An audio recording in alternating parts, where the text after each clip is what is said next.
For Abdul Fayez and his wife SAJITA, it doesn't matter whether the start of the Myanmar and Bangladeshi government's repatriation plan has been delayed.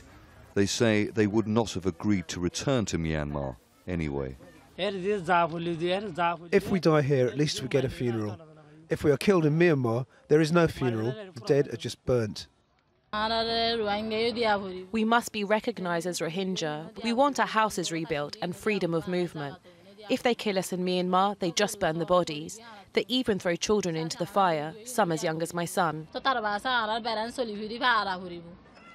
Bangladesh says the list it has compiled of the names of more than 1 million refugees has not yet been submitted to the Myanmar government. The agreed plan would then involve Myanmar verifying the names of each refugee on that list before giving it back to Bangladesh authorities, who will then ask refugees if they want to return. The Rohingya had their citizenship withdrawn in what was then Burma 35 years ago. The Myanmar government considers them illegal immigrants. Aid agencies say Myanmar soldiers and armed gangs killed thousands of men, women and children in recent months, a situation described by the UN as ethnic cleansing.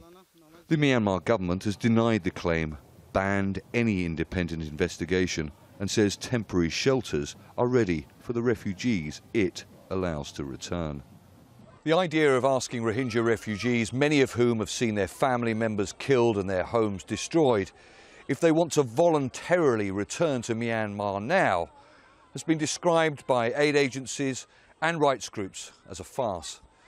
The United Nations says the basic conditions which made the Rohingya so vulnerable to decades of persecution and violence inside Myanmar remain the same.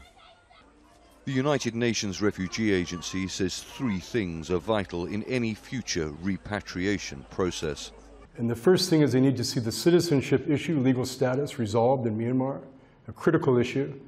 The second thing is they need to be able to go back in conditions that are safe and secure. And number 3, they need to be able to go back to a home, to a village that's been reconstructed, a place to live. The Bangladesh government says it's vital any repatriation process is voluntary and safe. But Western governments say the Rohingya's security cannot be guaranteed. And the UN's Special Rapporteur on Human Rights, banned from entering Myanmar, says those responsible for the killing and destruction must be called to account. Abdul Fayez says his father was hacked to death by a gang of men as he tried to flee their village. He doubts anyone will ever be punished for that. Charles Stratford, Al Jazeera, KUTUPALONG refugee camp, Bangladesh.